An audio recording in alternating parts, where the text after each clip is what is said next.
Assalamualaikum warahmatullahi wabarakatuh. Selamat malam teman-teman semua, selamat malam Parian. Alhamdulillah, puji syukur atas kehadirat Allah Subhanahu wa Ta'ala, karena dengan rahmatnya kita semua bisa berkumpul di pertemuan KMMI Teknologi Produksi Vaksin Terkini selanjutnya. Lebih tepatnya kita sekarang akan melaksanakan kuliah ke-10 dengan narasumber kita yaitu Pak Rian. Mungkin untuk materi yang akan dijelaskan oleh Pak Rian mengenai overview dari vaksin production. Sebelum saya memulai, saya izin untuk membacakan CV dari Pak Rian terlebih dahulu.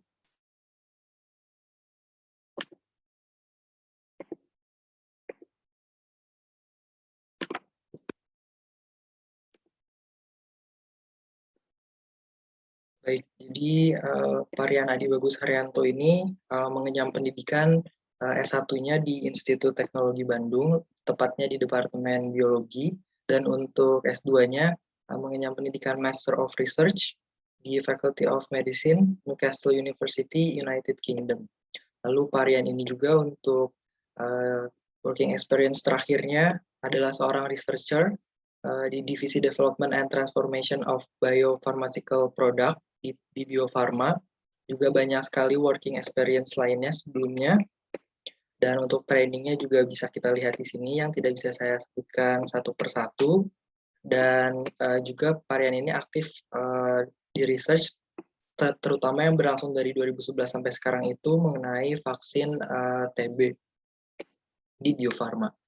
Mungkin sekarang saya langsung saja, saya akan persilahkan untuk Bapak Rian untuk memberikan materinya. Terima kasih, Pak.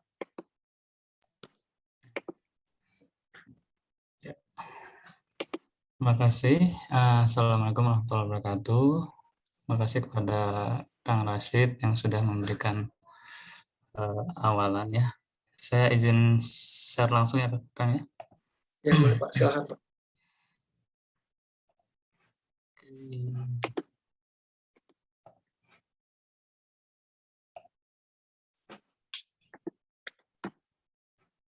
Sudah terlihat, teman-teman?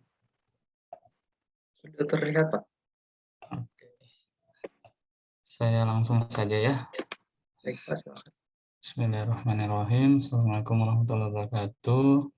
Terima kasih atas kesempatan yang diberikan oleh saya malam ini untuk sharing ya. Sharing bukan mengajarkan lah.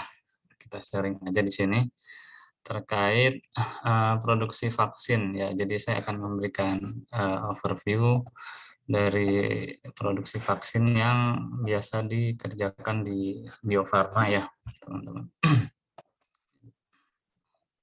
Oke. Next, pertama saya akan, mungkin sudah ada yang menjelaskan tapi tidak apa-apa, saya akan sedikit menjelaskan terkait vaksin, brief aja. Jadi vaksin itu apa? Vaksin itu adalah satu material, bukan obat ya. Jadi dia itu biological product, jadi isinya dari vaksin itu adalah materi biologi, baik itu virus atau bakteri atau nanti ada yang terdiri dari protein ya, sampai yang vaksin yang teman-teman kenal sekarang itu adalah vaksin DNA dan RNA. Jadi vaksin itu gunanya apa? Vaksin itu tujuannya adalah untuk reduce risk. Jadi kita itu divaksin itu gunanya untuk reduce, mengurangi resiko akan terkena penyakit. Jadi cara kerjanya bagaimana? Jadi pada saat kita divaksin, vaksin itu akan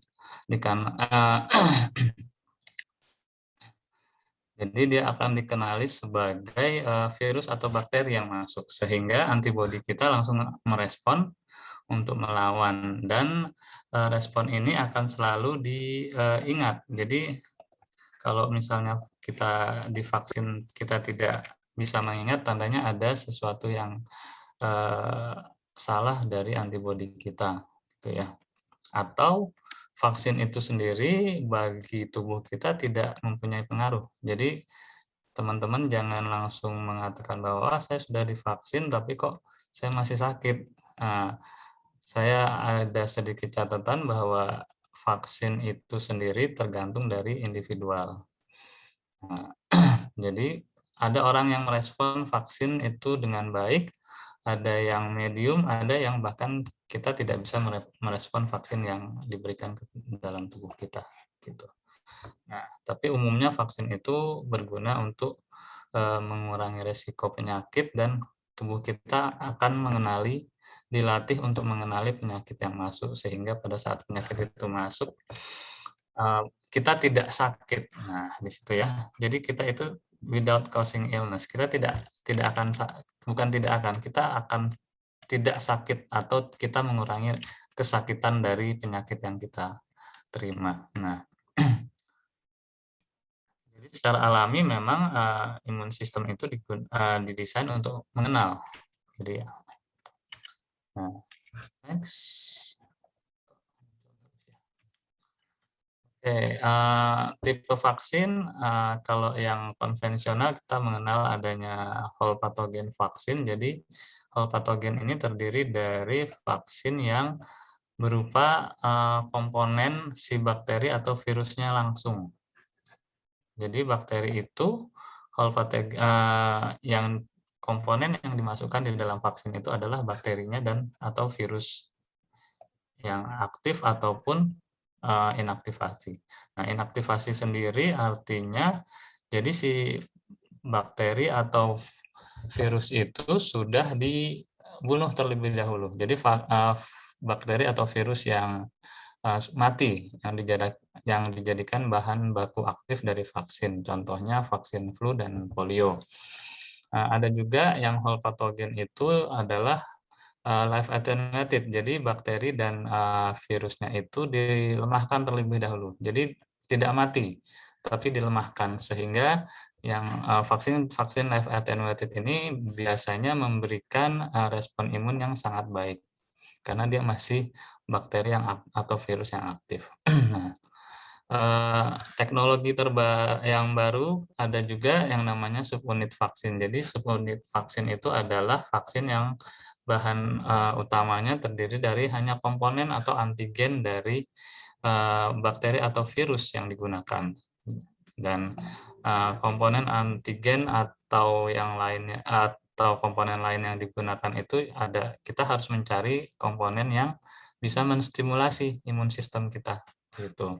Nah, contoh dari subunit vaksin itu adalah konjugat fotopolisakarida. Jadi bahan aktif dari vaksin yang digunakan adalah polisakarida atau gula. Contohnya vaksinnya adalah HIB. Sementara ada juga subunit vaksin lain adalah kita menggunakan bahan aktifnya berupa toksoid. Toksoid itu adalah toksin racun ya, toksin dari bakteri atau virus yang dilemahkan. Jadi toksin itu ada proses pelemahan dulu sebelumnya baru dijadikan bahan aktif. Contohnya vaksin tetanus dan difteri. Nah, yang lebih modern lagi ada namanya vaksin rekombinan, mungkin sudah dijelaskan sebelumnya. Jadi vaksin rekombinan itu adalah vaksin yang terdiri dari bahan aktif biasanya berupa antigen ya. Antigen di mana antigen itu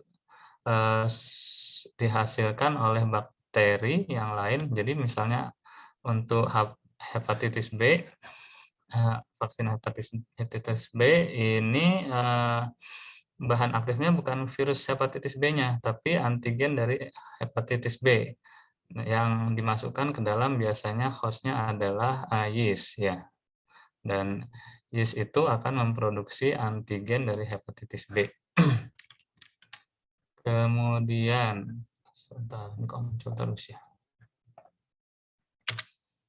Oke, vaksin yang terbaru yang teman-teman mungkin sekarang lagi mengenalnya pada saat COVID ini adalah nucleic acid vaksin, terdiri dari vaksin DNA atau RNA atau bisa juga rekombinan vektor. Jadi yang rekombinan vektor ini adalah kita tidak memasukkan DNA atau RNA langsung, tapi si vaksinnya itu terdiri dari virus yang lemah ya, virus yang lemah yang biasanya digunakan untuk AstraZeneca ini adalah adenovirus, dan di dalam adenovirus itu dimasukkan mRNA dari COVID, sehingga yang masuk ke dalam tubuh adalah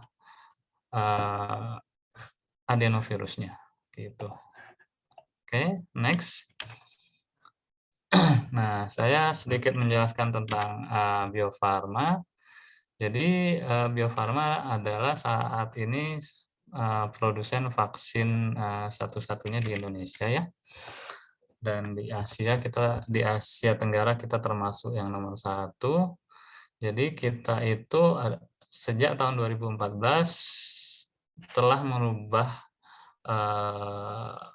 produk kita, tidak hanya vaksin tapi kita beralih ke produk life science. Jadi kita adalah perusahaan life science yang bertaraf internasional. Tujuan dari perusahaannya adalah mengembangkan kualitas hidup. Jadi sekarang Bio Farma tidak hanya memproduksi vaksin, ada beberapa produk lain yang nanti diproduksi oleh Bio Farma.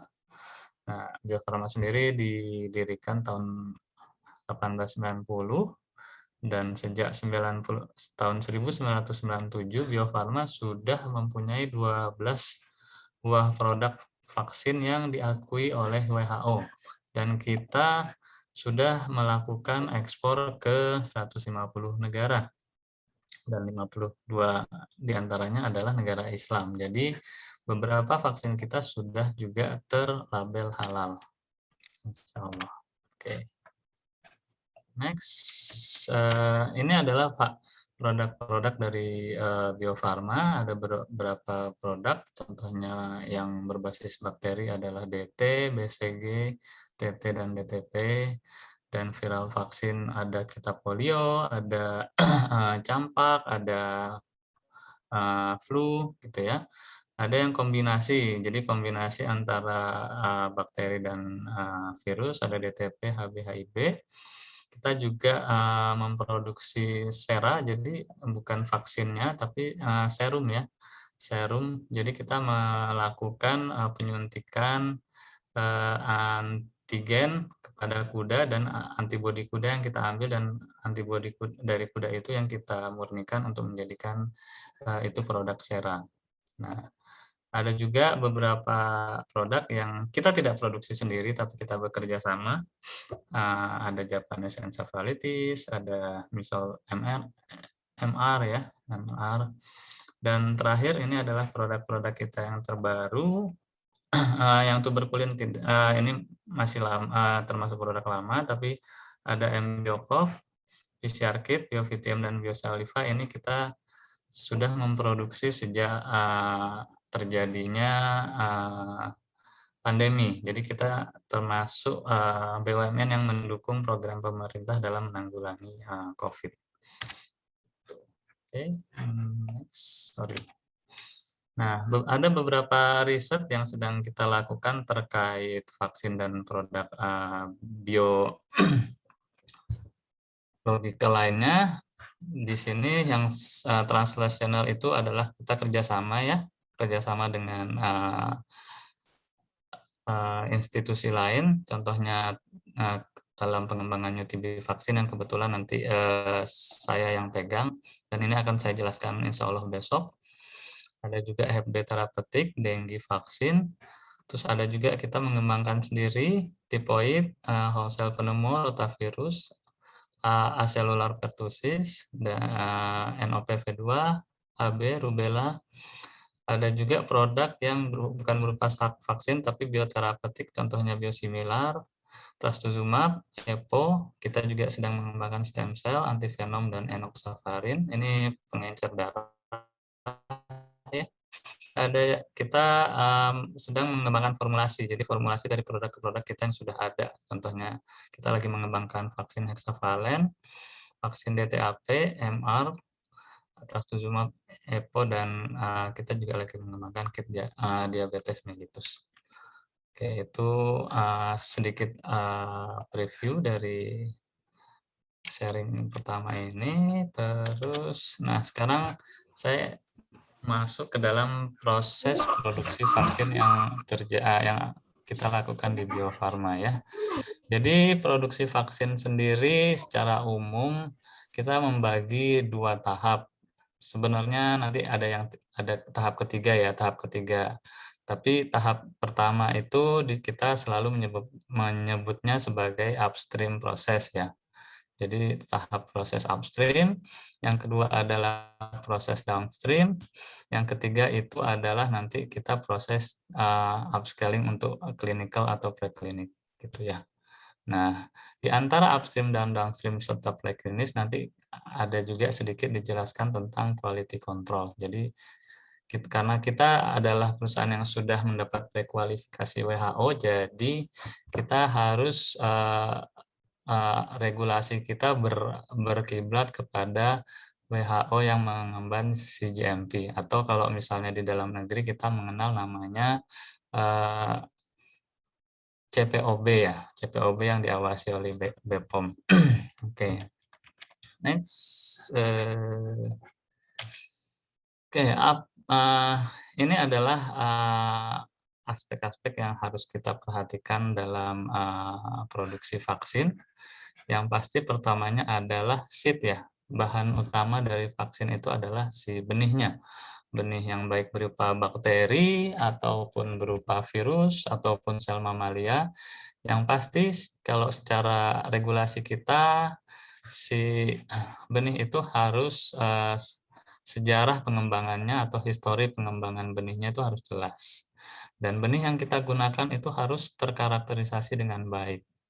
Apakah itu dari segi molekulernya, apakah itu dari segi penampakannya, fenotip, dan lain-lain. Nah, kita juga harus bisa menentukan membuat benih secara GMP. Jadi kalaupun kita dapat benih dari luar, misalnya kita dapat benih berupa isolat dari orang sakit, kita harus mengembangkan benih itu sendiri menjadi benih yang ber-GMP. Jadi benih yang secara regulasi kita mengenal dengan baik. Nah, selain itu kita harus memperhatikan dari penyimpanan si benih itu sendiri agar kualitas dari benih itu tetap terjaga.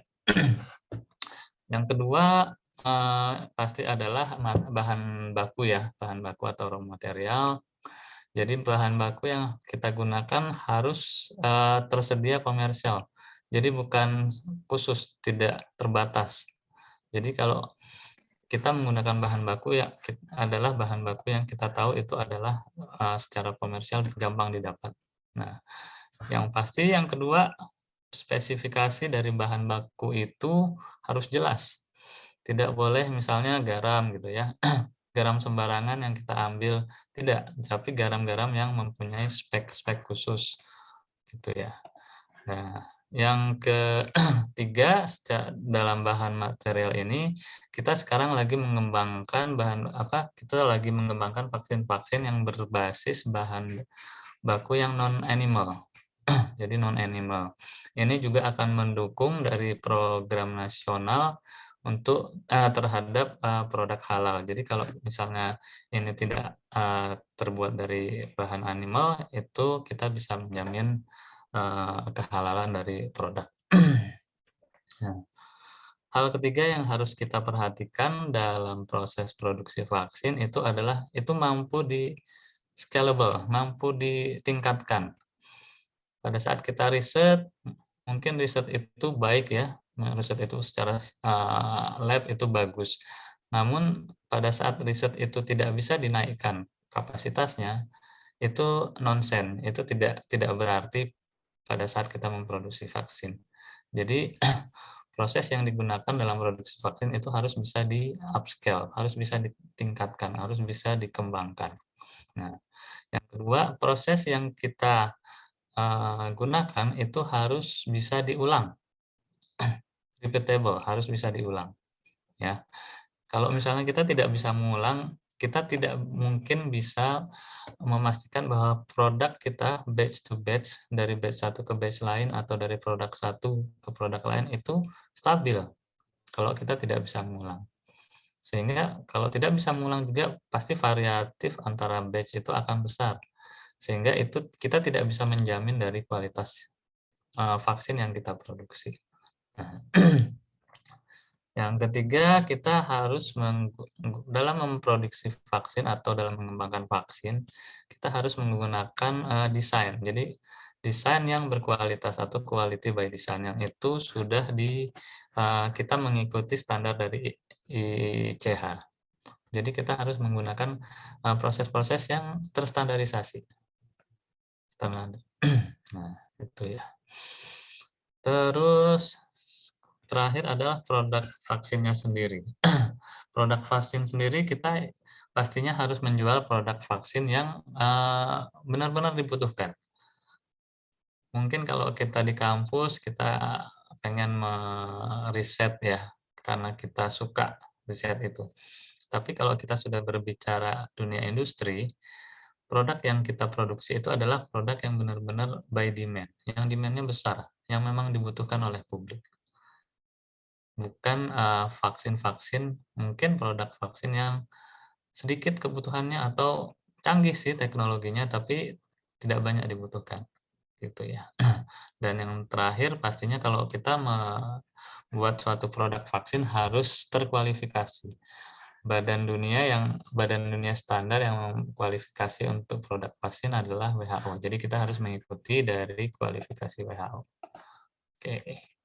Next, ini adalah beberapa parameter yang harus kita perhatikan dalam membuat bibit dari vaksin.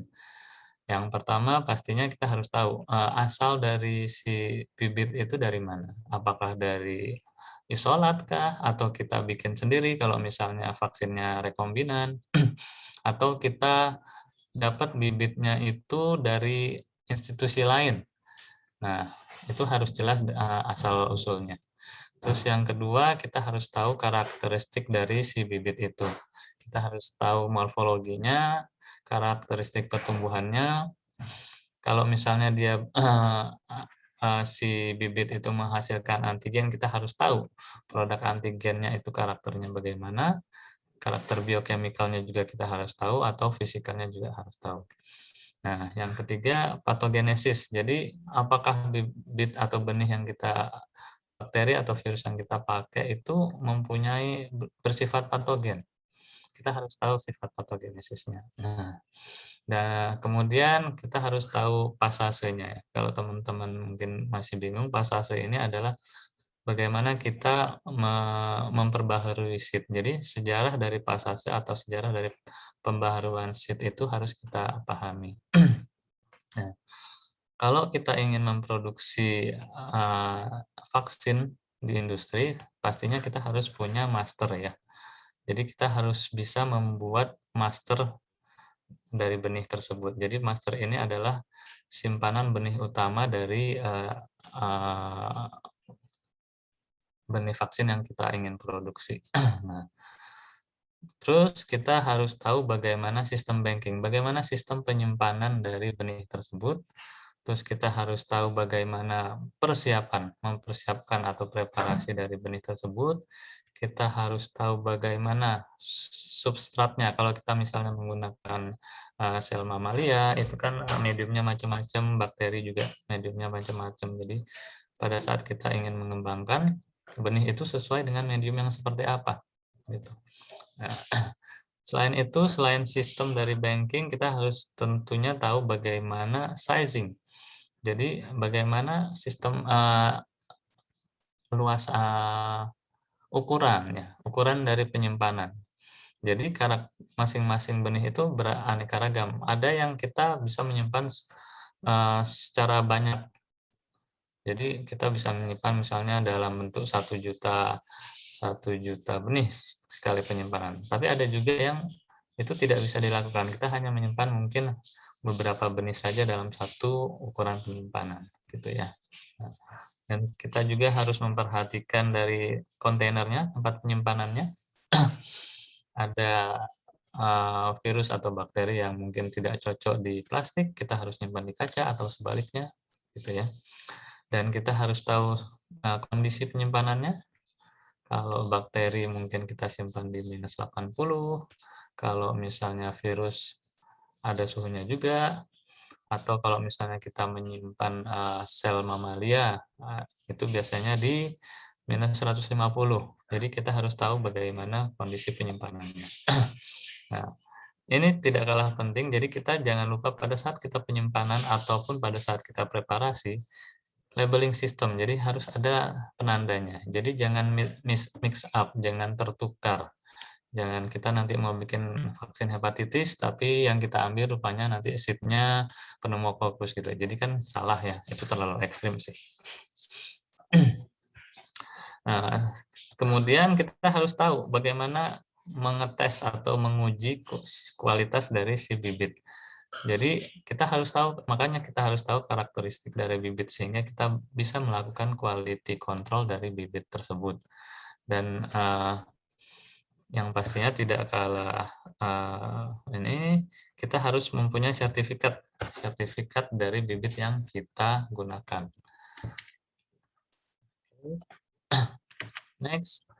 Nah, untuk kalau misalnya kita memproduksi vaksin yang berbasis virus atau bakteri, kita biasanya kan gampang langsung bakteri itu sendiri atau virus. Kalau misalnya kita memproduksi vaksin virus, kita menggunakan sel-sel yang bisa terinfeksi oleh virus tersebut. Nah, yang akan lebih susah adalah pada saat kita memproduksi vaksin rekombinan.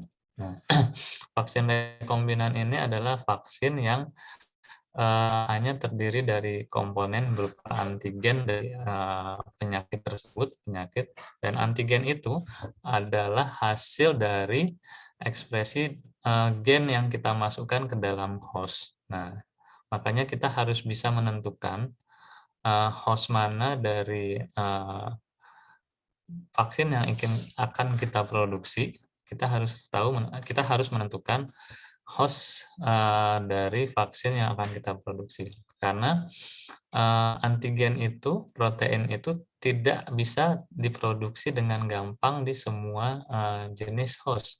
Contohnya di sini, kalau misalnya kita pengen memproduksi virus, kita tidak bisa menggunakan yeast, karena yeast itu tidak bisa menghasilkan vaksin yang untuk virus.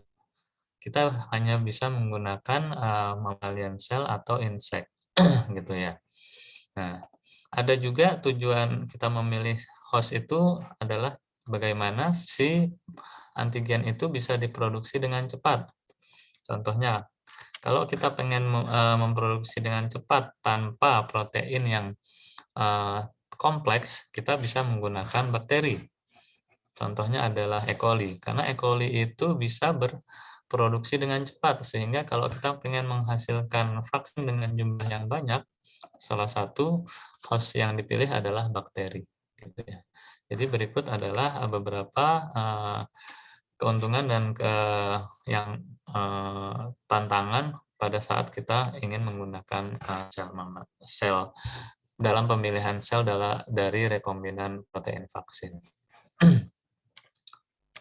Oke, teman-teman nggak usah ini, nanti slide-nya saya kasihkan ke panitia ya. Panitia nanti bisa di-share, nggak apa-apa sih. Ini bukan sesuatu yang rahasia. Oke. Baik, Pak. Nah, kita sekarang masuk ke dalam proses upstream itu sendiri. Jadi proses upstream sendiri di dalam produk vaksin itu terdiri dari tadi pemilihan seed sampai proses pengembangan si seed itu hingga menjadi balek yang kita inginkan. Balek itu adalah produk setengah jadi dari vaksin. Nah, jadi upstream proses sendiri ada biasanya untuk bakterial vaksin kita memproses seperti ini. Jadi kita punya sel bank, kita kembangkan dalam skala kecil dulu, terus kita kembangkan lagi, kita lebih kembangkan di skala besar sampai skala produksi yang kita inginkan. Nah, tahap berikutnya ini biasanya sama, ada klarifikasi berupa sentrifugasi, defiltrasi, dan harvest. Nah, ini adalah kalau bakteri, karena vaksin-vaksin bakteri itu kita hanya mengambil bakterinya saja atau produk sampingan dari bakteri yang akan tersimpan di medium. Jadi ini adalah proses upstream yang paling sederhana. Nah, kemudian ini adalah proses upstream dari produksi vaksin. Vaksin virus lebih kompleks, di mana kita pertama harus penting di sini adalah menyiapkan media ya, media dari vaksin virus itu sel. Karena kita tahu bahwa virus tumbuh tidak melayang-layang sendiri baik di media cair ataupun padat. Jadi dia membutuhkan host berupa sel. Untuk vaksin virus sendiri biasanya kita gunakannya sel yang paling bagus adalah sel mamalia ya.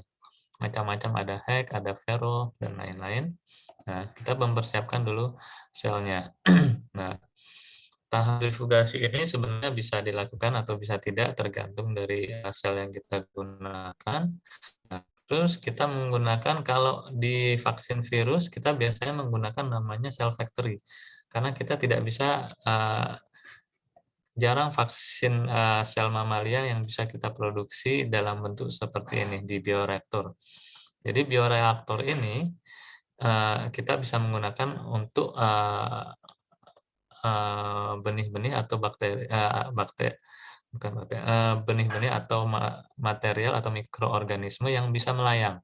Kita akan menggunakan bioreaktor. Tapi kalau misalnya mikroorganisme itu harus ter-attach, harus nempel di permukaan, kita menggunakan cell factory. Nah, dan biasanya sel mamalia itu umumnya bersifat menempel. Makanya kita selalu menggunakan cell factory untuk produksi vaksin virus.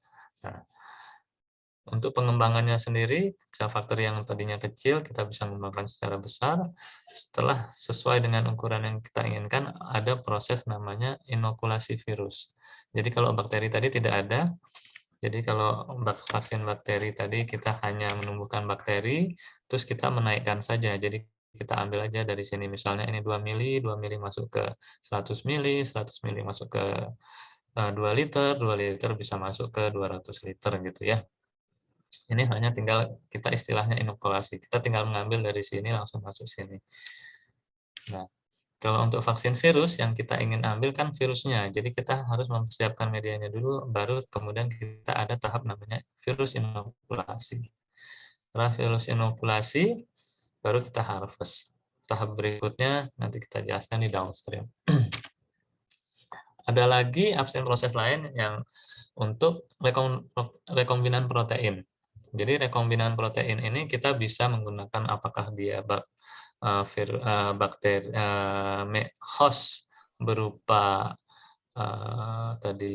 serangga, atau kita bisa menggunakan host berupa sel mamalia, kita bisa menggunakan host berupa yeast, kita bisa menggunakan host berupa bakteri. Nah, tinggal kita memilih apakah kalau untuk sel mamalia atau sel-sel yang ter-attach kita harus menggunakan sejenis sel factory, atau di sini contohnya adalah wave.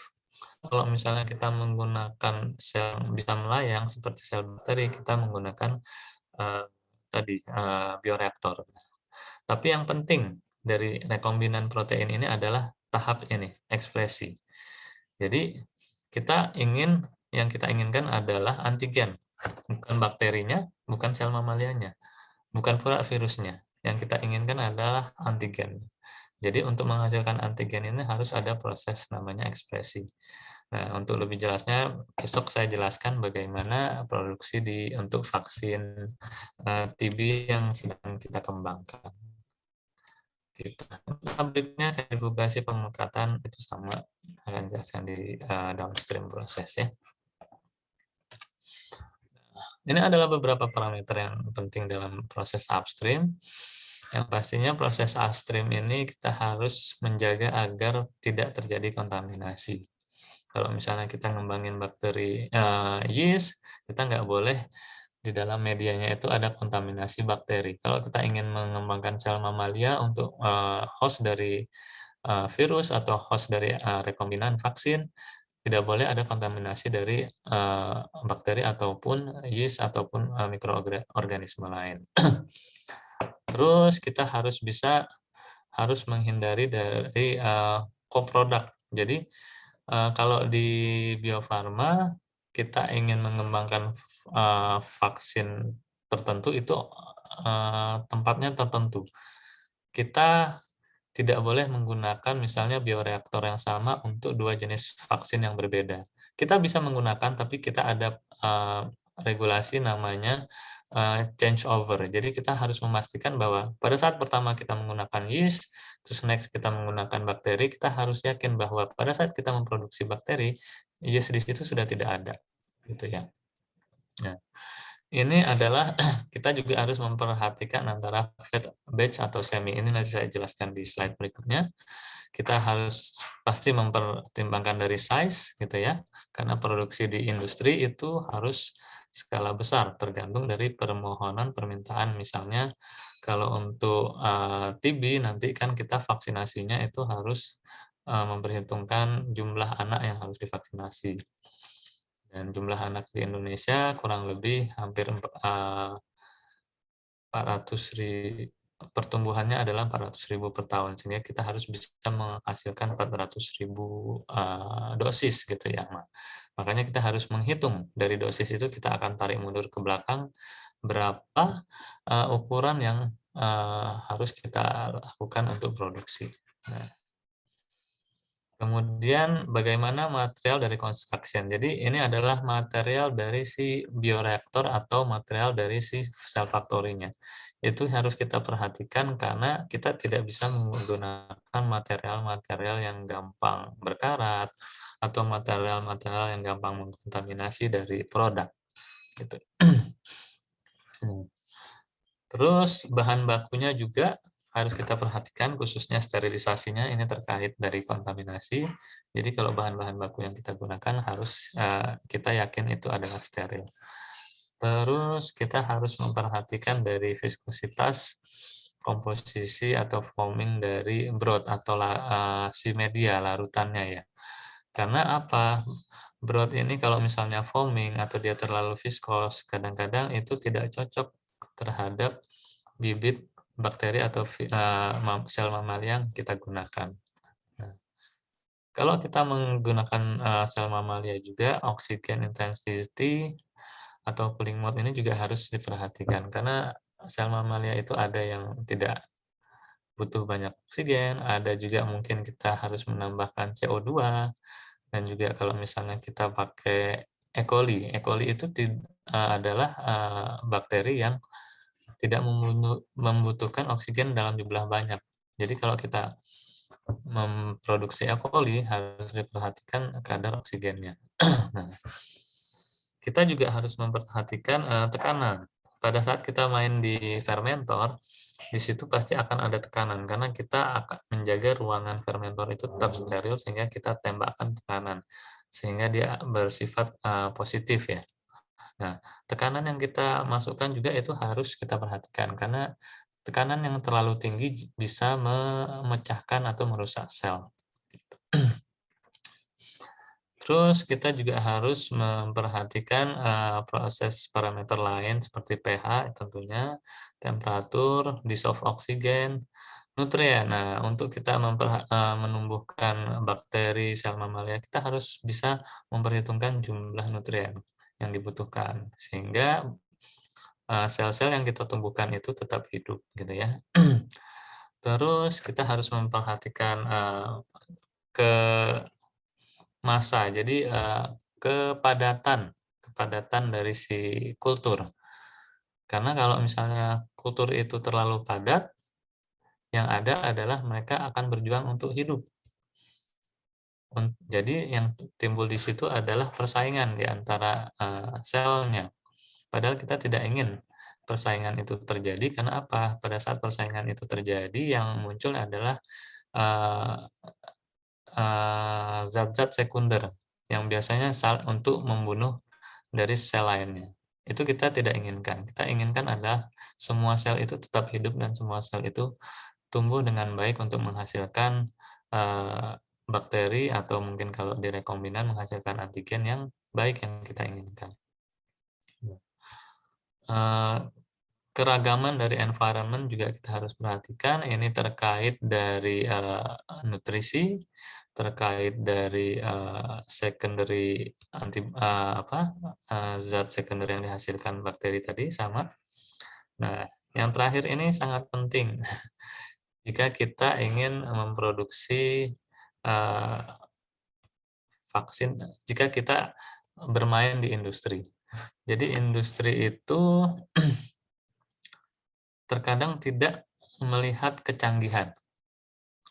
Kalau kita sebagai saintis, kita sebagai mahasiswa di kampus, biasanya kan untuk TA pasti pembimbing itu pengen TA-nya yang terbaik, parameternya yang paling bagus, yang hasilnya yang paling maksimum. Nah, tapi kalau kita bermain di industri, itu perlu, tapi kalau sesuatu yang maksimum itu menghasilkan, membutuhkan uang yang sangat banyak, itu malah tidak worth it.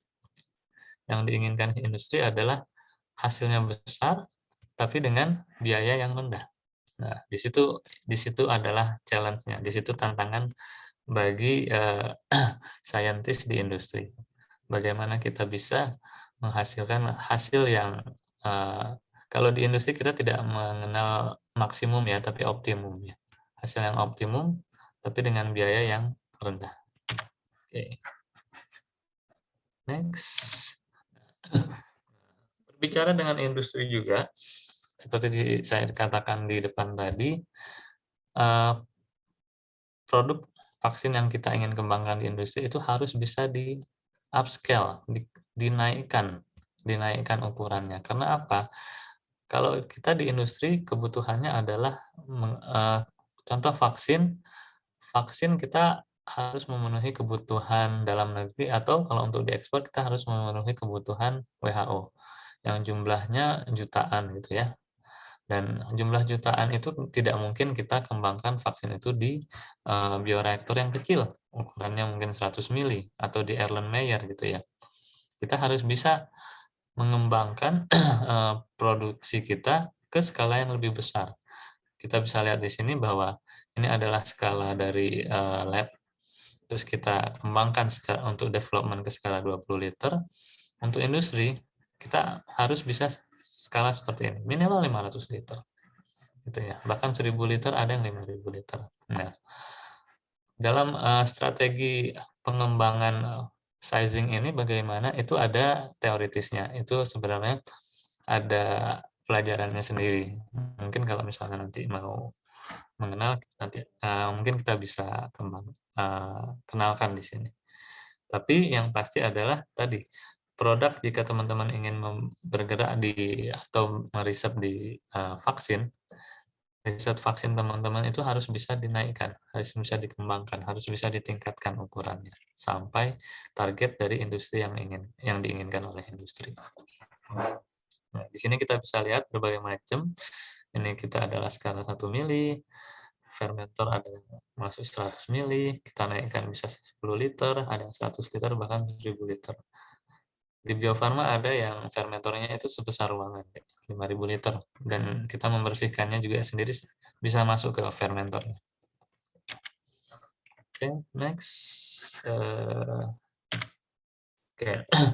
Nah, ada strategi lain untuk mengembangkan ukuran dari upstream ini.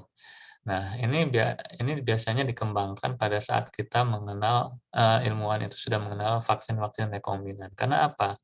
Vaksin rekombinan itu untuk memproduksinya mahal. Karena tadi ada proses induksi, dan induksi itu biasanya menggunakan bahan-bahan yang agak lebih mahal. Nah, biasanya oleh karena itu, apabila kita mengembangkan secara sizing, kita memperbesar jadi 1000 liter, 100 liter gitu ya, 5000 liter. Misalnya bahan itu untuk 1 mili kita menggunakan setengah gram. Kita bisa bayangkan apabila kita ingin memproduksi 1000 liter, berapa ratus gram bahan yang kita perlukan. Nah, untuk itu selain itu juga kita juga mengembangkan metode lain ini karena mungkin kita tidak punya tempat. Misalnya kita nggak bisa beli, kita tidak bisa membuat fermentor 1000 liter. Karena apa? Tempat kita terbatas. Mungkin nanti teman-teman mau bikin perusahaan vaksin gitu ya, tapi dananya kecil, teman-teman hanya bisa di paling besar adalah 100 liter atau 10 liter. Nah, ini ada sistem yang bisa kita aplikasikan. Nah, saya akan jelaskan di sini. Jadi ada beberapa sistem fermentasi ya. Jadi sistem batch fermentasi ini adalah sistem yang standar yang tadi saya jelaskan. Jadi sel-sel yang ingin kita kembangkan itu bersifat closed system, terus medianya tersteril, inkubasinya punya optimum condition, dan kita hanya punya batas tertentu. Jadi misalnya kita ingin mengembangkan E. coli dengan LB, itu hanya bisa kita kembangkan dalam waktu 8 jam. Udah selesai. Hasil kita berapa? Ya paling OD-nya 4 gitu ya. Nah, kalau misalnya kita pengen mengembangkan jadi OD4 itu 120 mg gitu ya. Tapi kita harus menghasilkan 200 gram. Tapi kita nggak punya tempat. Kalau misalnya kita pengen ngasilin 200 gram, pastinya harus memperbesar size, tapi kita tidak punya tempat. Apa yang harus kita lakukan? Strateginya adalah kita bisa menggunakan sistem fat batch. Jadi dengan size yang sama, misalnya fermentor 10 liter, dengan model batch, kita hanya bisa menghasilkan OD4. Tapi pada saat kita fat batch itu apa? Kita ngasih makan, kita kasih nutrien. Kita ngasih nutrien. Dan nutrien ini terus kita masukkan. Jadi si bakteri atau sel-sel yang kita ingin kembangkan itu tetap terjaga gizinya. Kalau misalnya batch itu kita tidak ngasih apa-apa. Jadi nutrien yang ada adalah medium yang awal kita berikan saja. Pada saat di medium itu nutriennya sudah habis, si bakteri itu bisa mati atau sel-sel itu bisa mati. Tapi kalau kita mengembangkan sistem fat batch, sel-sel yang kita kembangkan itu bisa tetap hidup. Karena apa? Karena nutriennya tercukupi, selalu tercukupi karena kita nambah terus. Nah, tapi ada juga jadi masalah. Pada saat fat batch ini makin besar, misalnya di 10 liter, akhirnya kita dapat OD 100 gitu ya, Dek. Tandanya kan di situ selnya banyak sekali, tapi ukurannya cuma 10 liter. Yang terjadi apa tadi? Kompetisi antar sel, sehingga kita tidak, dan itu tidak kita inginkan karena nanti akan menghasilkan secondary metabolit yang akhirnya saling membunuh. Yang kita inginkan adalah masing-masing sel itu tetap nyaman. Nah, strateginya kemudian ada yang mengembangkan namanya continuous fermentation. Jadi continuous fermentation itu bagaimana? Tadi jadi kultur yang kita tumbuhin di 10 liter itu secara continuous kita panen, kita keluarkan, tapi kita masukin kultur baru yang fresh dan dengan medium yang fresh. Jadi di dalam fermentor itu tetap 10 liter, tapi sel-selnya sel-sel yang baru, sel-sel yang fresh. Sementara sel-sel yang sudah lama kan kita panen, bisa kita ambil. Nah, dan ini sistem continuous ini bisa dikatakan sistem yang tidak terbatas. Sebagaimana kita inginkan selnya tetap, asal ada sel yang baru yang kita masukkan dan asal ada nutrien yang kita tambahkan. Gitu. Tapi untuk pelaksanaannya continuous ini nanti ada hitung-hitungannya yang cukup kompleks gitu ya. Nanti kalau mau lebih tahu lebih banyak mungkin nanti kita bisa diskusi ke depannya. Nah, setelah upstream kita beralih ke downstream. Jadi downstream itu adalah tahap berikutnya setelah upstream. Downstream itu dimulai dari ini, oke ya. Jadi pada saat kita melakukan downstream ada tahap-tahap, kita ke sini dulu sebelum masuk yang tadi ya. Oke. Nah,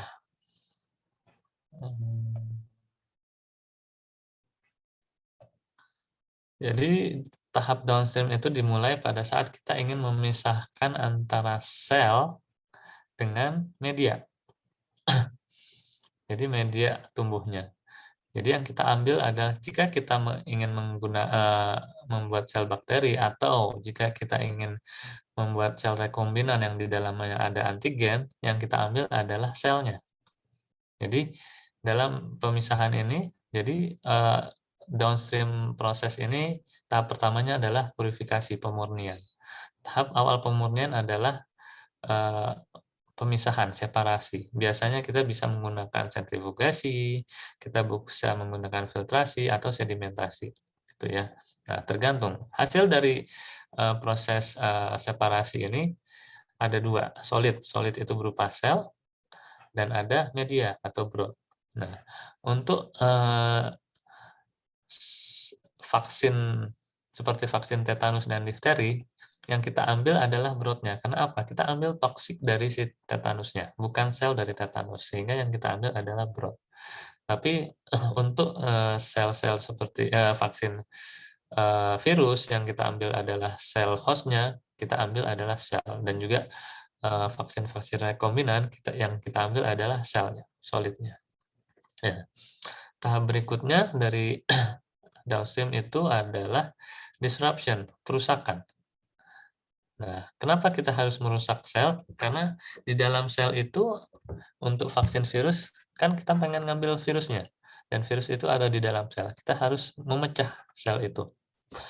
Dan untuk vaksin-vaksin rekombinan juga antigen-antigen itu kan ada di dalam selnya. Untuk itu sel ini harus kita pecah. Proses pemecahan ini ada macam-macam, ada dari secara fisik ya, fisik. Jadi ini langsung ditekan gitu ya, homogenisasi, atau ada juga pemecahan itu secara berdasarkan suhu. Jadi kita dinginkan, habis itu kita panaskan, kita dinginkan lagi sehingga membrannya pecah. Ada juga dari tekanan osmotik, kita memasukkan ke dalam media yang konsentrasi misalnya garamnya tinggi sehingga airnya masuk dan selnya pecah gitu ya. Atau kita juga bisa menggunakan chemical berupa solvent atau deterjen, atau kita juga bisa memecahnya secara enzimatik menggunakan litik enzim atau antibiotik gitu ya. Nah, terus tahap berikutnya setelah kita pecah, kita lakukan klarifikasi. Klarifikasi itu mengclearkan, menjernihkan. Karena apa? Setelah kita pecah, pasti kan di situ ada yang namanya sel debris. Sel debris berupa membran atau misalnya inti sel atau organel-organel sel yang ini kita tidak butuhkan. Yang kita butuhkan adalah material yang ada di dalam sel, sehingga kita biasanya menggunakan sentrifugasi, atau kita juga bisa menggunakan filtrasi juga, namanya ultrafiltrasi. Nah, setelah kita ambil material yang kita inginkan, tahap berikutnya adalah purifikasi lanjut. Purifikasi lanjut ini bisa kita lakukan presipitasi kah, contohnya amonium sulfat, atau kita bisa melakukan ultrafiltrasi kembali. Jadi hasil dari klarifikasi ini kan pasti materialnya banyak. Contohnya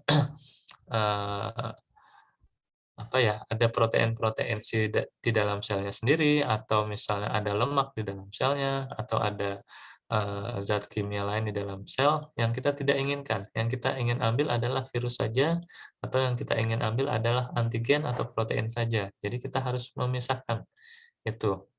Nah, disitulah kita menggunakan tahap purifikasi lanjut ini. Nah, purifikasi lanjut ini kita bisa lakukan macam-macam, presipitasi, ada ultrafiltrasi, bisa ekstraksi liquid, yang paling umum sekarang kita gunakan adalah kromatografi, atau proses elektroforesis. Nah, setelah proses purifikasi lanjut ini kita lakukan, kita akan mendapat target yang kita inginkan. Dan target yang kita inginkan ini kita bisa lanjutkan ke proses berikutnya. Atau kita langsung bisa menyimpan. Misalnya kita ingin, misalnya vaksin virus, jadi virus itu biasanya bisa langsung kita simpan. Dan kita freeze, kita bekukan. Karena virus tidak tahan pada suhu ruang ya, dalam jangka panjang. Jadi kita harus segera bukukan. Atau ada tahap lanjut namanya formulasi, gitu ya. Kembali ke slide sebelumnya, ini adalah parameter-parameter kritikal yang harus kita perhatikan dalam proses downstream. Yang pasti untuk efisiensi separasi, yang pasti dalam proses downstream ini kita harus melihat yield. Yield itu adalah jumlah.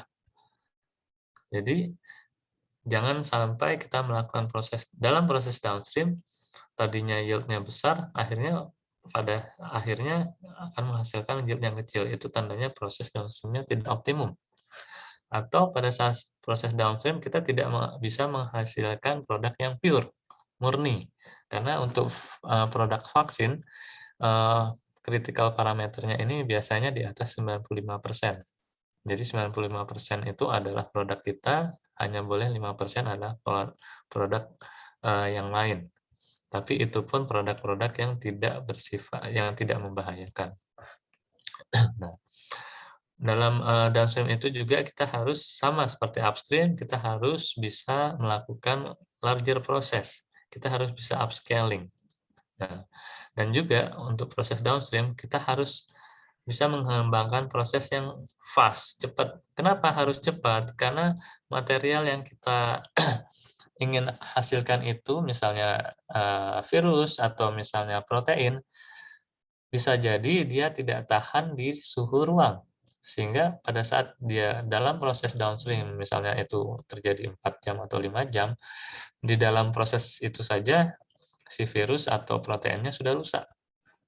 Jadi kita harus memperhatikan proses downstream yang cepat dan efektif gitu ya. Nah, ini beberapa hal yang kita bisa efisienkan, misalnya kita harus mengembangkan fasilitasnya. Nah, nanti pada saat kita melakukan kromatografi, kita akan melakukan optimasi,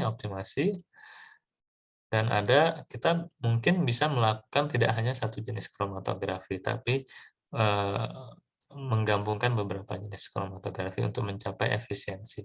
Nah, next, kalau untuk proses development-nya, kita harus pastinya paham platform teknologi yang ingin kita pakai. Kalau kita tidak tahu, misalnya kita ingin mengambil protein, tapi kita tidak tahu prosesnya, platformnya bagaimana, kita bisa salah kaprah sehingga protein yang kita inginkan rusak gitu ya, atau virus atau bakteri yang rusak.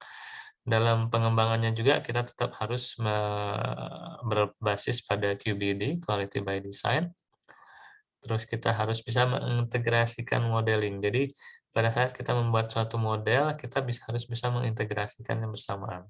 Nah, high throughput screening juga bagaimana kita menghasilkan si protein atau virus atau material yang kita inginkan itu secara tinggi, secara dengan kualitas yang tinggi dan dengan jumlah yang tinggi, gitu ya. Nah, ada juga kita dalam proses development kita harus mengembangkannya di small scale dulu. Dan itu nanti kita harus bisa menggunakan parameter small scale ini untuk kita kembangkan ke upscale gitu ya. Dan yang pasti terakhir ini kita harus bisa mengembangkan proses secara continuous. Yang tadi sama dengan yang di awal, bahwa proses ini harus bisa berlanjut, harus bisa diulang. Jadi kita tidak boleh sukses mempurifikasi satu protein, habis itu pengulangan kedua, ketiga, kita tidak bisa mengulang. Tetap kita harus bisa mengembangkan proses yang bisa diulang. Gitu. Next. Nah, ini contoh-contoh alat yang kita gunakan. Nah, contohnya pada saat kita keluar fermentasi, kita separasi menggunakan centrifuge, kita pisahkan antara sel, atau kita juga bisa memisahkan menggunakan istilahnya TFF. Dan TFF itu tangential flow filtration. Jadi filtrasinya itu berbentuk tangensial. Kalau misalnya direct filtration, ini adalah saringan, arahnya itu searah. Sementara kalau tangensial, arahnya ke bawah, saringannya itu di samping. Jadi dia akan nyaring ke samping. Penggunaan tangan flow filtration ini bertujuan adalah untuk mengefisienkan penyaringan. Jadi si filternya tidak gampang tersumbat, gitu ya. Nah, terus kita bisa lanjutkan dengan ultrafiltrasi atau diafiltrasi. Jadi kalau kalau ultrafiltrasi itu bersifat sangat kecil dibanding diafiltrasi. Ukurannya biasa mikrometer. Kalau diafiltrasi itu ukurannya lebih besar. Biasanya ukurannya berdasarkan kilodalton. Jadi untuk menyaring protein. Nah, setelah klarifikasi, kita masuk ke ini proses untuk rekombinan ya yang saya tunjukkan. Kita menggunakan capturing, proses capturing. Jadi capturing ini apa? Untuk mengambil protein yang kita inginkan. Kita bisa menggunakan proses afinitas, kita bisa menggunakan ion exchange, atau lain-lain. Nah, setelah dari afinitas ini mungkin kita membutuhkan buffer exchange yang kita lakukan menggunakan kembali TFF. Nah, terus dari tahap capturing ini bisa saja protein kita belum murni. Ada proses tahap purifikasi selanjutnya, yaitu biasanya apakah itu hidrofobik atau ion exchange. Nah, untuk produk-produk yang berbasis biasanya hostnya adalah mammalian cell, kita biasanya ada proses namanya inaktivasi. Inaktivasi ini tujuannya apa? Karena mammalian cell namanya sel mamalia atau sel bukan bakteri ya. Mammalian ini tentunya ditakutkan ada virus yang menginfeksi, sehingga kita tidak ingin produk kita pun tercemar oleh virus yang menginfeksi sel mamalia, sehingga ada proses inaktivasi. Dan terakhir, kita masuk lagi ke kromatografi, tapi kromatografi akhir ini disebut polishing ini biasanya dia size exclusion. Jadi dia benar-benar memisahkan antara yang protein satu dan yang lainnya berdasarkan size, gitu ya. Next. Ini contoh-contoh alat-alat yang digunakan pada saat kita upscale. Ini lab scale-nya fermentor biasa. Pada saat kita pilot scale, kita bisa menggunakan continuous fermentor. Atau pada saat production scale, kita bisa menggunakan fermentor seperti ini. Jadi ini di sini adalah bowel-nya. Ini fermentornya, deh. Dia ukurannya bisa sampai ribuan di sini. Itu ya. Teman-teman bisa lihat juga ini wadahnya makin besar. Itu ya, ini untuk yang klarifikasi. Next, ini untuk tahap TFF, tangan cell flow filtration. Untuk lab scale-nya ini ukuran 500 mili, sangat kecil, atau paling besar juga 2 liter. Terus kita untuk medium scale-nya kita bisa meningkatkan ke 50 liter, atau untuk production scale-nya kita bisa meningkatkan ke 50 liter.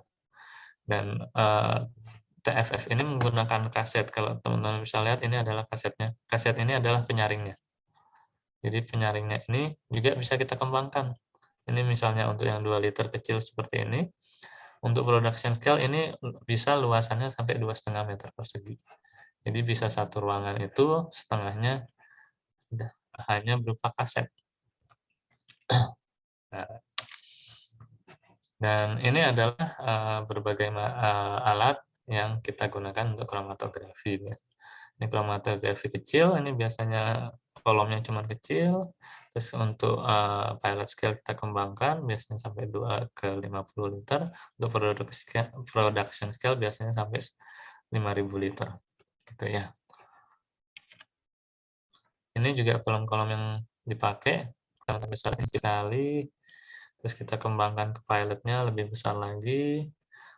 Untuk production scale-nya ini yang saya bilang tadi bisa sampai ini bisa untuk 5.000 liter ya. Jadi ini hampir gedenya hampir satu ruangan. Gitu. Nah, tahap berikutnya dari downstream proses adalah formulasi. Formulasi ini tujuannya apa?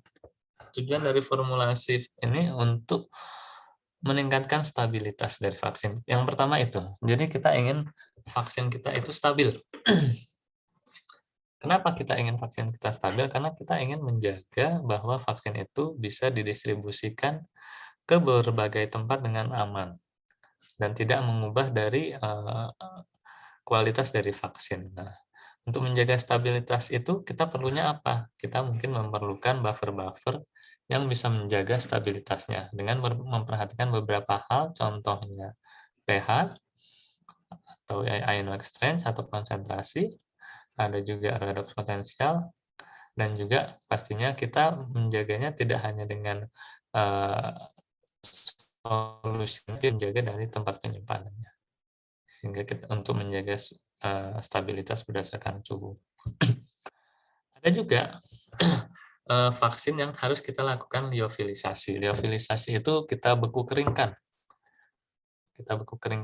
Nah, vaksin-vaksin yang kita liofilisasi ini biasanya vaksin-vaksin yang berbasis virus atau bakteri, gitu ya. Karena kalau tidak kita beku kering, stabilitasnya rendah. Kita tidak bisa hanya menjaga dengan melarutkan di dalam buffer. Kita menjaga stabilitasnya dengan melakukan beku kering atau liofilisasi. Dan proses liofilisasi ini tentunya mempunyai beberapa buffer khusus, nanti ada parameternya dan juga ada istilah di kita itu ada ingredient, ada resepnya, ada resep untuk kita melakukan liofilisasi. Gitu ya. Jadi inti dari formulasi yang pertama adalah menjaga stabilitas si vaksin tersebut. Yang kedua dari formulasi itu adalah kita menggunakan namanya adjuvan. Adjuvan itu apa, teman-teman? Adjuvan itu adalah zat atau material yang kita masukkan ke dalam, kita tambahkan ke dalam vaksin untuk meningkatkan efektivitas dari vaksin. Atau kita bisa juga menggunakan adjuvan itu untuk meningkatkan respon imun. Nah, kenapa kita harus menggunakan adjuvan? Karena contoh vaksin-vaksin yang rekombinan itu kan kita hanya menggunakan part of body dari si bakteri atau virus ya. Jadi bukan whole cell, bukan bakteri atau virusnya, tapi hanya part. Sehingga part of body ini di dalam tubuh kita, terkadang sebenarnya kalau kita masukkan si proteinnya saja, itu bisa saja si antibodi tubuh kita tidak mengenal. Nah, antibodi tubuh kita mengenal itu kadang-kadang berdasarkan apa? Pertama bisa berdasarkan size, ukuran, atau bisa berdasarkan pergerakan dan atau kegiatan aktivitas dari si vaksinnya. Jadi kita harus bisa memberikan adjuvan atau zat yang antibodi kita bisa lihat, bisa kenali, gitu ya, bisa dikenali atau antibodi. Nah, jadi kita menggunakan namanya adjuvan. Di sini ada beberapa contoh adjuvan, ada yang inorganik, contohnya alum. Ini yang biasa kita pakai untuk vaksin-vaksin kita di Bio Farma, khususnya vaksin-vaksin konvensional. Ini adalah oil adjuvan, ada mineral in oil atau oil in water, gitu ya. Jadi ini tergantung dari vaksinnya juga. Atau kita menggunakan liposol. Liposom itu kita bisa gunakan sebagai delivery faktor. Jadi kalau vaksin antigen atau vaksin rekombinan kan kalau dia melayang di tubuh, dia hanya melayang. Kalau misalnya kita tidak tambahkan sesuatu, bisa jadi dia tidak bertemu dengan antibodi kita. Beda dengan vaksin virus atau vaksin bakteri yang hidup ya. Dia kan di tubuh kita masih bisa aktif bergerak sehingga antibodi kita mengenal. Nah, jadi vaksin rekombinan ataupun vaksin yang mati ya, itu kita harus tambahin adjuvan untuk antibodi kita bisa mengenal untuk pergerakan. Dan juga contohnya untuk vaksin-vaksin rekombinan ada juga adjuvan yang kita gunakan untuk targeting. Jadi kita menggunakan contohnya liposom ini. Liposom ini kita pakai sebagai adjuvan untuk langsung menarik si antibodi kita, antigen kita itu protein yang kita produksi langsung ke targetnya, misalnya ke dendritic cell. Jadi langsung benar-benar kita kenal, gitu. Dan ini adalah beberapa ajuvan lain, gitu ya. Terakhir dari tahap produksi vaksin tentunya adalah quality control. Jadi quality control ini kita tidak hanya melakukan di produk akhir, tapi di dalam produksi vaksin kita mengenal adanya IPC, in process control. Jadi di beberapa tahap tadi mungkin contohnya di upstream itu kita kadang-kadang ada istilahnya sampling. Pada saat kita melakukan kultivasi kita sampling misal tiap 2 jam atau tiap berapa jam untuk menjaga apa? Agar kultur yang kita buat itu terjaga dengan baik. Atau kita ingin meyakinkan bahwa kultur yang kita buat itu tidak terkontaminasi, gitu ya. Nah, ada juga in process control kita lakukan di tengah-tengah downstream, gitu ya. Atau terakhir kita menggunakan QC juga di produk akhir, yang pasti itu harus dilakukan untuk produk akhir. Nah, ini beberapa tahapan yang kita biasanya lakukan quality control, contohnya di purified antigen bulk. Jadi bulk ini adalah hasil dari upstream ya. Apakah dia kultur sel, apakah dia kultur mamalia, atau tadi media yang kita pakai, misalnya kita mengambil toksiknya, kita lakukan quality control terhadap media hasil upstream, gitu ya. Yang kita lihat apa? Purity. Kita lihat purity-nya, kita lihat total protein, kita lihat antigen kontennya, identity. Ini biasanya uji-uji yang standar kita lakukan terhadap vaksin. Ya. Selain si antigennya, kita juga bisa melakukan quality control terhadap ajuvannya. Sebelum kita menggunakan ajuvan itu harus kita uji dulu apakah baik dari kontennya, sterility maupun pH, gitu ya. Nah, setelah misalnya diformulasi antigen atau bakteri atau material bakteri atau virus yang kita pakai dengan ajuvan, pasti hasil pencampurannya, hasil formulasinya pun harus kita lakukan quality control. Biasanya terhadap sterility, ajuvannya kembali kita hitung. Adsorpsi ini adalah bagaimana penyerapan sip antigen itu, penempelan atau penyerapan, atau kalau misalnya nanti istilahnya engraftment, minggu depan, besok saya jelaskan di vaksin saya. Itu nanti ada presentasinya berapa. Ada juga kita terkadang menggunakan preservatif untuk menjaga kualitas vaksinnya bisa tahan lama. Dan juga pastinya yang tidak boleh kita lupakan adalah potensial. Setelah kita lakukan formulasi, kita harus cek bahwa vaksin kita itu berpotensi enggak. Kalau istilah di kita adalah efikasinya, kebaikannya, keampuhannya si vaksin. Tetap nggak sih, misalnya kita pengen bikin vaksin TB, bisa nggak sih dia benar-benar menjaga dari penyakit TB, atau kita bikin vaksin tetanus, bisa nggak dia menjaga dari bakteri tetanus, gitu ya.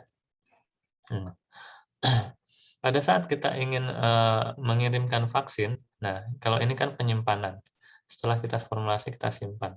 Nah, pada saat kita ingin, misalnya ada pesanan atau produk jadi yang ingin kita jual, itu harus kita lakukan quality control terakhir, dan itu biasanya lebih banyak. Nah, kenapa kita, contohnya ini visual inspection. Kenapa kita lakukan visual inspection? Karena misalnya produk tadi, vaksin bulk ini kita masukkan ke dalam vial atau ke dalam injeksi ya. Contoh kalau teman-teman sudah pernah divaksin hepatitis B, kan bentuknya berupa injeksi. Benar nggak sih larutan vaksin yang kita masukkan itu bersih? Siapa tahu ada material, mungkin ada kemasukan sisa-sisa dari tisu atau sisa-sisa dari material, dan itu tidak boleh ada. Nah, terus kita harus bisa pastikan identitasnya. Kalau dia vaksin bakteri, kita harus yakinkan bahwa dia itu benar-benar bakteri yang kita inginkan. Kalau virus adalah virus yang kita inginkan. Kalau protein adalah benar-benar protein yang kita inginkan, kita biasanya melakukan elektroforesis, lain-lain untuk melihat. Dan untuk contohnya vaksin DNA dan RNA sekarang, kita harus bisa memastikan bahwa itu adalah memang DNA atau RNA yang kita inginkan. Biasanya kita lakukan sequencing, gitu ya. Yang keempat, yang ketiga sterility. Ini kita tidak boleh tidak, karena vaksin itu adalah materi yang akan dimasukkan ke dalam tubuh. Dan kita tidak menginginkan bahwa itu tidak steril. Sehingga uji sterilitas ini harus ada di final produk yang kita ingin jual, gitu ya. Ada juga uji toksisitas. Jadi siapa tahu pada saat disimpan si material kita, bakteri atau virus kita menghasilkan toksik. Nah, kita tidak ingin di produk akhir material kita, di vaksin kita itu ada toksik. Kita pasti biasanya ngecek toksisitasnya.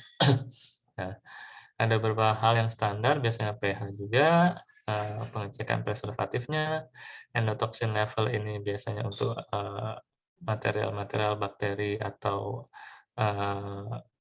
rekombinan yang berasal dari bakteri gram negatif, biasanya endotoksinnya tinggi, sehingga kita punya batas standar endotoksin di produk. Endotoksin ini kenapa kita notice? Karena endotoksin ini bisa memberikan efek imunogenitas yang semu. Jadi kita kalau misalnya endotoksinnya tinggi dan kita ujikan pada uji imunogenitas, bisa saja hasil uji imunogenitasnya bagus. Padahal hasil itu munculnya karena apa? Karena endotoksin, bukan karena vaksin kita. Kita tidak ingin hal itu terjadi, sehingga kita harus bisa menjaga endotoksin yang dengan level tertentu. Adjuvannya juga harus kita perhatikan, absorpsinya juga perhatikan, dan yang pasti terakhir tidak boleh ditinggalkan adalah potensial dari si vaksin yang ingin kita jual, gitu ya, yang ingin kita kembangkan. Oke, mungkin sepertinya ya itu terakhir dari saya. Terima kasih banyak atas kesempatannya. Mangga kalau ada yang mau didiskusikan, silakan. Terima kasih banyak Pak Rian atas penjelasannya, sangat komprehensif sekali, dan saya yakin juga seluruh peserta pasti sangat tertarik untuk mendengarkannya, karena kita di sini sudah ada 5 pertanyaan di kolom komentar. Mereka sudah menuliskan pertanyaannya, tapi agar diskusinya lebih dua arah, saya akan coba untuk invite pesertanya untuk menyalakan mikrofon dan kamera. Mungkin yang pertama, Mega, boleh kalau bisa saya invite ke sini. Boleh, silakan ditanyakan langsung pertanyaannya. Silakan Mega. Silakan.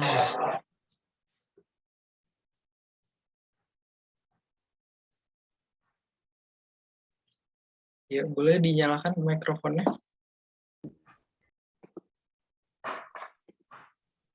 Oke, perkenalkan selamat malam, nama saya Mega Tami dari Sekolah Tinggi Teknologi Industri Farmasi Bogor.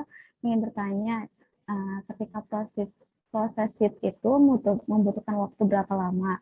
Dan pernah nggak terjadi hal yang tidak diinginkan nih, seperti gagal Kak, atau kayak tiba-tiba tumbuh bakteri lain atau jamur lain atau mati?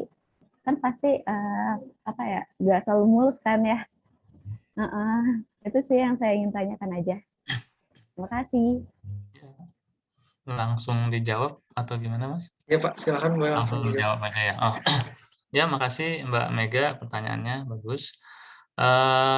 Untuk waktunya itu variatif, Mbak. Jadi tergantung dari si mikroorganisme yang kita gunakan. Kalau misalnya kita menggunakan bakteri, biasanya itu adalah proses-proses yang singkat. Kayak yang besok saya jelaskan, pengembangan di TB itu kita pakai E. coli, itu cukup biasanya 3 hari selesai. Tapi kalau misalnya kita pakai sel-sel mamalia, contohnya kita lagi ngembangin trastuzumab, itu prosesnya bisa sampai 28 hari gitu ya. Dan benar seperti kata Mbak Mega bilang, kita ngurus mikroorganisme, kita ngurus sel itu sama kayak kita ngurus kita ya, kan itu makhluk hidup ya. Dan makhluk hidup itu sangat rigid, sangat tidak stabil. Dan kegagalan atau mati itu sering, Mbak. Sering terjadi memang. Itu cukup sering terjadi, tapi pada saat kita udah masuk ke level industri, itu harus kita hindari ya. Itu harus kita hindari. Atau bahkan kita, kalaupun tidak, kita minimalisir. Makanya pada saat proses pengembangan, pada saat proses riset, parameter-parameter itu yang harus kita firmkan, yang harus kita jaga. Sehingga pada saat kita masuk ke skala industri, kejadian-kejadian seperti gagal mati itu bisa kita hindari sangat minim gitu ya. Begitu juga kontaminasi, betul. Kontaminasi pasti sering terjadi, apalagi sel mamalia itu sangat-sangat rentan ya, dia sensitif sekali. Jadi di kita itu di Bio Farma untuk pengembangan vaksin punya ruang, istilahnya ruang berkelas. Jadi ruang yang benar-benar steril, dan kita kelasnya itu variatif ya, ada kelas B, kelas C, ada kelas yang paling tinggi adalah kelas A gitu ya. Nah, itu tujuannya tadi untuk menghindari proses-proses itu, proses kontaminasi itu terjadi. Itu. Nah, kita juga harus bisa membuat sistem semaksimal mungkin closed system, tertutup gitu ya. Kalaupun tidak tertutup, kalaupun misalnya kita tetap harus membuka, contohnya sentrifuge itu kan nggak mungkin tertutup ya, karena kita pasti harus panen. Nah, itu harus ada tahap yang terakhir tadi, filtrasi steril ya, agar kita bisa tetap menjaga bahwa produk kita tetap steril. Intinya adalah produk vaksin itu harus steril. Mungkin itu dari saya, Mbak. Oke, terima kasih Pak atas penjelasannya. Ya, sama-sama. Terima kasih Mega atas pertanyaannya. Lalu kita akan lanjutkan ke pertanyaan kedua dari Dava, mahasiswa Teknik Kimia dari Universitas Gajah Mada. Bisa saya coba invite?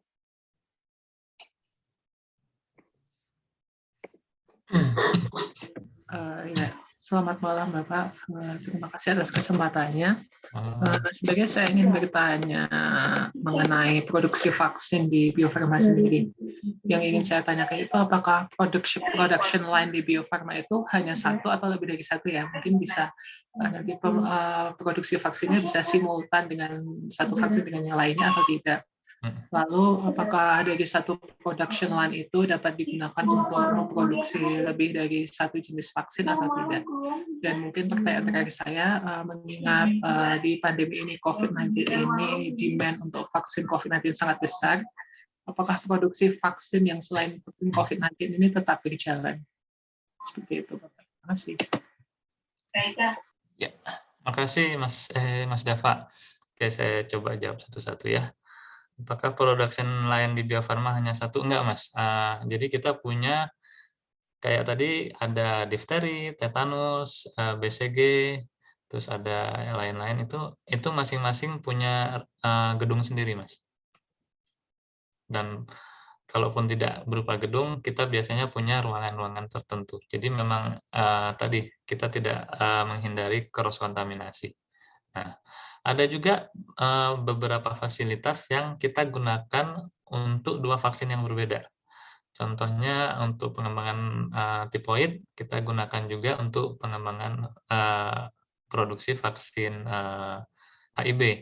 Tapi kita punya regulasi yang tadi namanya changeover. Jadi itu harus benar-benar diperhatikan pada saat kita pertama kita gunakan HIV, kemudian kita mau mengubah ke tipoid, itu ada regulasi changeover tadi yang melihat semua material, baik alat, baik botol yang digunakan, misalnya cubing-cubing yang digunakan, pokoknya segala material yang digunakan itu harus kita pastikan itu adalah bebas dari HIV, sehingga benar-benar steril lagi dari nol lagi, sehingga bisa kita gunakan untuk ke tipoid. Begitu kalau misalnya fasilitas yang kita gunakan bersama gitu ya.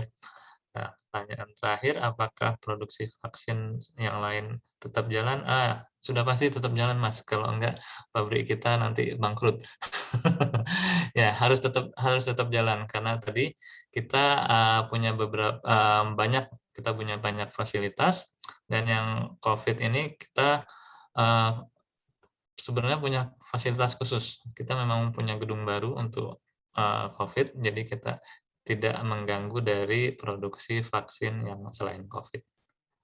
Mungkin itu dari saya. Ada yang ketinggalan? Sudah, Pak. Terima kasih. Ya, makasih Mas Dava. Terima kasih Dava atas pertanyaannya. Kita lanjutkan ke pertanyaan selanjutnya dari Wildan, mahasiswa kedokteran Unair. Silahkan saya invite untuk bertanya secara langsung. Baik, terima kasih banyak atas kesempatannya. Selamat malam Pak Rian, saya izin bertanya Pak.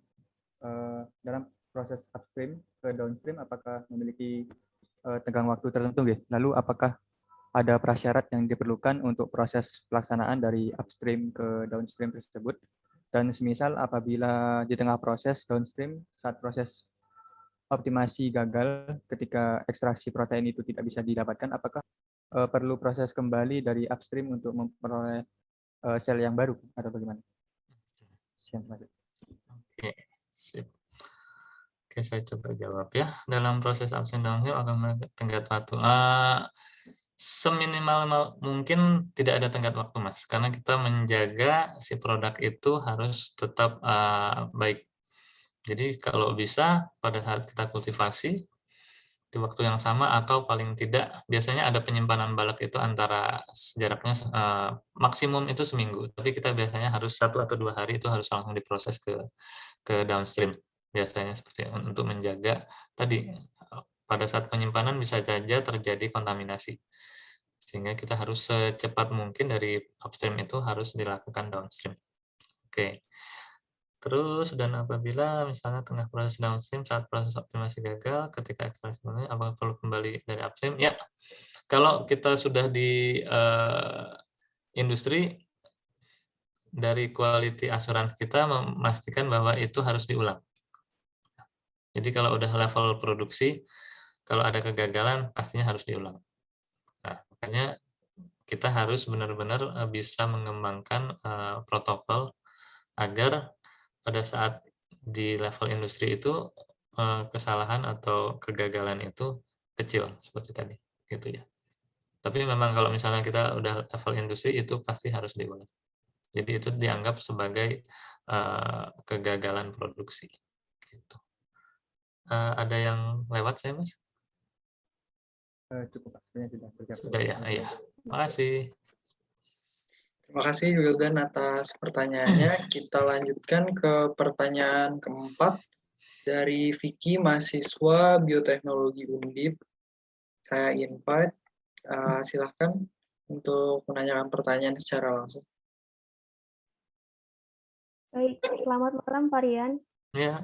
Ya, saya izin bertanya Pak. Tadi kan saya baca continuous fermentation itu kita menambahkan nutrien secara berkelanjutan.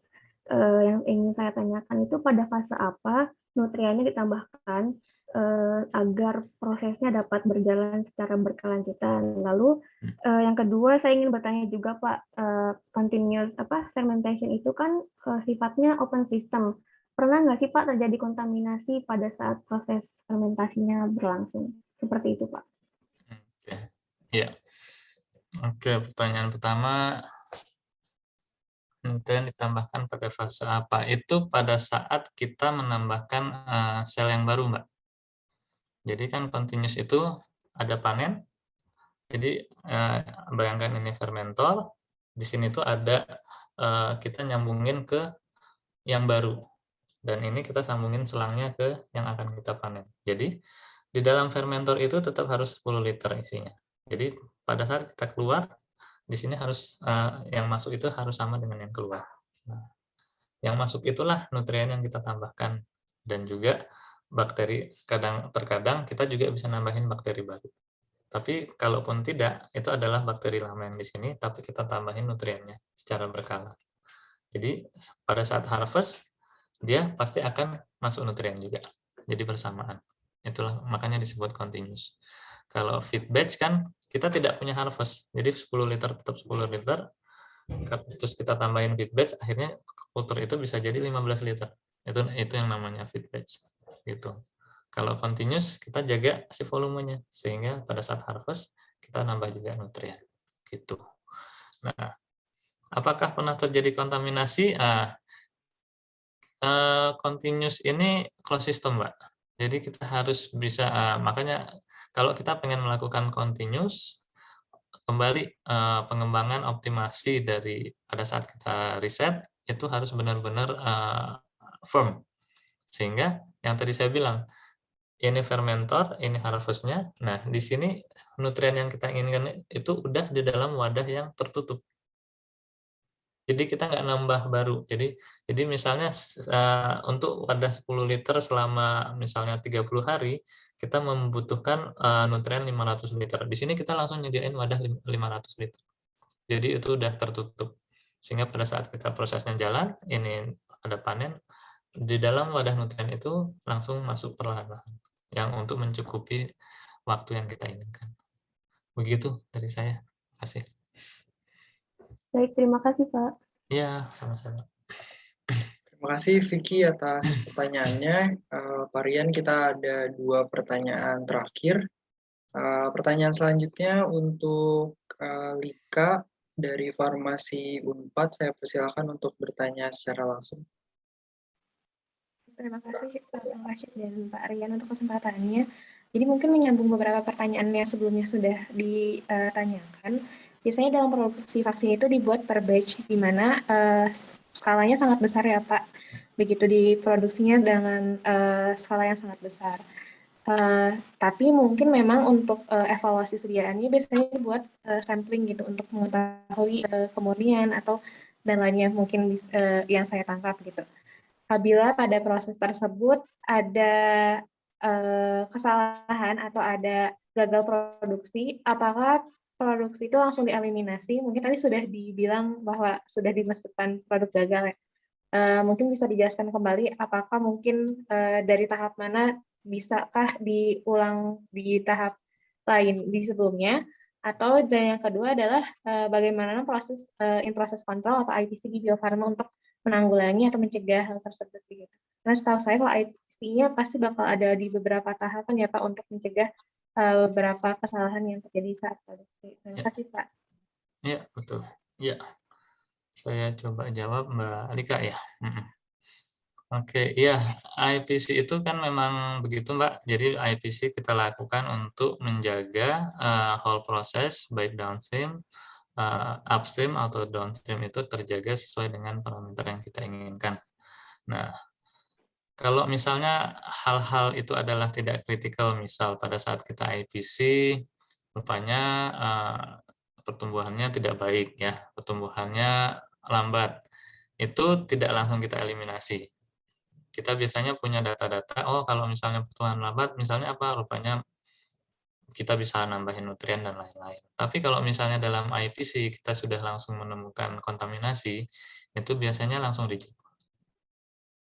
Itu langsung reject, karena kita benar-benar tidak, dalam produk vaksin tidak boleh ada yang namanya kontaminasi. Baik pada saat downstream atau upstream ataupun downstream. Nah, untuk kasus upstream, karena kan dia di dalam satu wadah yang bersamaan, pada saat ditemukan masalah seperti itu, saya pastikan itu akan langsung satu reject. Biarpun kita produksi 100 liter, mau tidak mau, ya itu masalah yang muncul, mau tidak mau itu harus di-reject.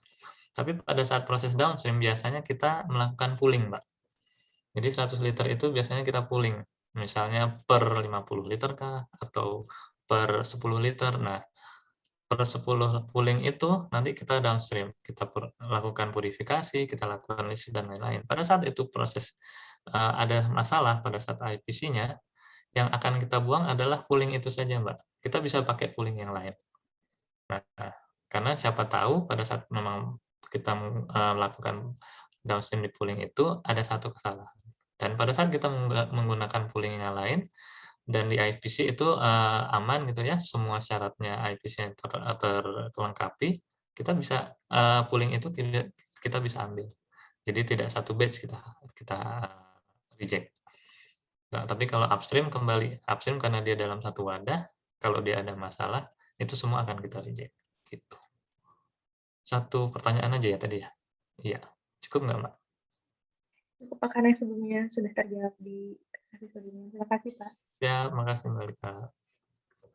Terima kasih banyak Lika atas pertanyaannya. Untuk pertanyaan terakhir, kita punya pertanyaan dari Aisyah, mahasiswa biologi ITS. Mungkin bisa saya invite untuk bertanya langsung. Silakan Aisyah. Iya, terima kasih Kak Rashid atas kesempatan dan waktunya. Mohon maaf saya tidak bisa menyalakan kamera karena jaringan saya unstable. Ya, izin bertanya mengenai 2 pertanyaan, Pak Rian.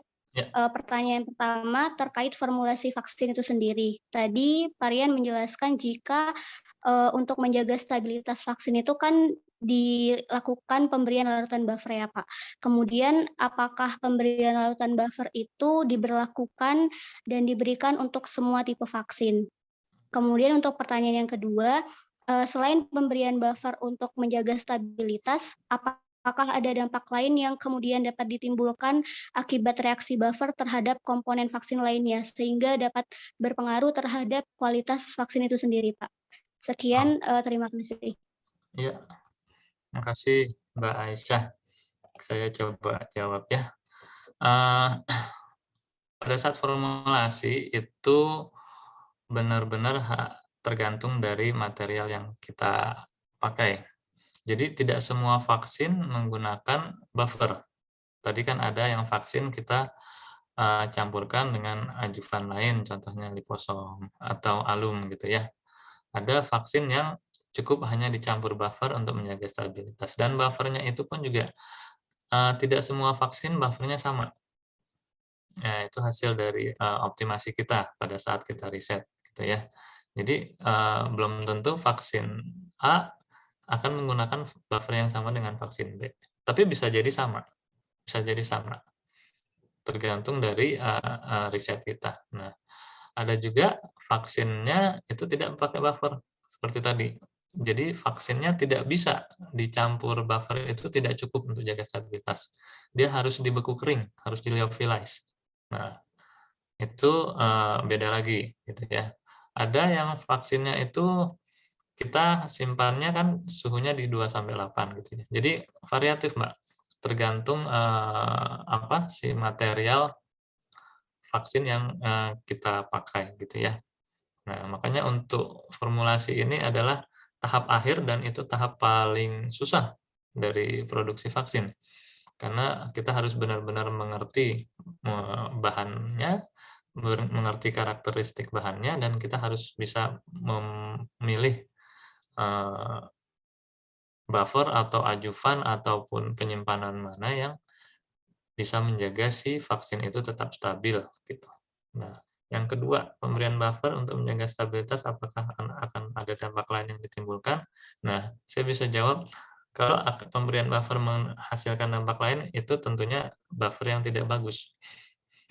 Kita nggak boleh menambahkan, baik itu adjuvan atau buffer, atau mungkin proses, misalnya kita lyofilisasi, kita beku keringkan vaksin, terus pada saat kita larutkan kembali, efektivitas vaksinnya berubah atau malah membuat vaksinnya jadi rusak atau vaksinnya berubah bentuk gitu kan karena dia protein atau karena dia ini, itu tidak boleh. Jadi kita harus bisa pada saat formulasi tadi kita harus benar-benar menjaga bahwa si vaksin itu apakah vaksinnya sendiri, apakah komponen bakteri atau virusnya sendiri ataupun komponen lain yang ada di dalamnya itu tidak menyebabkan kualitas vaksinnya berubah. Kita harus tetap bisa menjaga. Selain stabilitas penyimpanannya, kita harus menjaga stabilitas dari kualitas vaksinnya. Mungkin itu dari saya. Iya, baik Pak. Terima kasih atas jawabannya. Sama-sama, Mbak. Terima kasih banyak Aisyah. Terima kasih banyak juga Pak Rian atas penjelasan materi dan jawaban atas pertanyaannya pada sesi diskusi tadi. Sangat menarik sekali dan saya yakin kuliah kali ini cukup membuka wawasan kita seperti tujuan dari program KMMI ini sendiri untuk mempersiapkan mahasiswa agar bisa terekspos pada dunia kerja, khususnya di KMMI ini, agar bisa mengetahui bagaimana industri vaksin bekerja, bagaimana teknologi produksi vaksin dan dasar-dasarnya. Sangat menarik sekali dan saya juga mewakili panitia. Terima kasih banyak Pak Rian sudah bersedia untuk hadir. Dan mungkin besok juga akan ada kuliah lagi dari Pak Rian ya di jam yang sama. Saya juga berharap untuk para peserta bisa turut hadir juga, dan untuk pertanyaan-pertanyaan mungkin yang masih belum ditanyakan di pertemuan kali ini bisa ditanyakan di pertemuan besok. Akhir kata, mungkin sebelum kita akhiri pertemuan kali ini, alangkah baiknya kita berdoa sesuai kepercayaan masing-masing. Berdoa dimulai.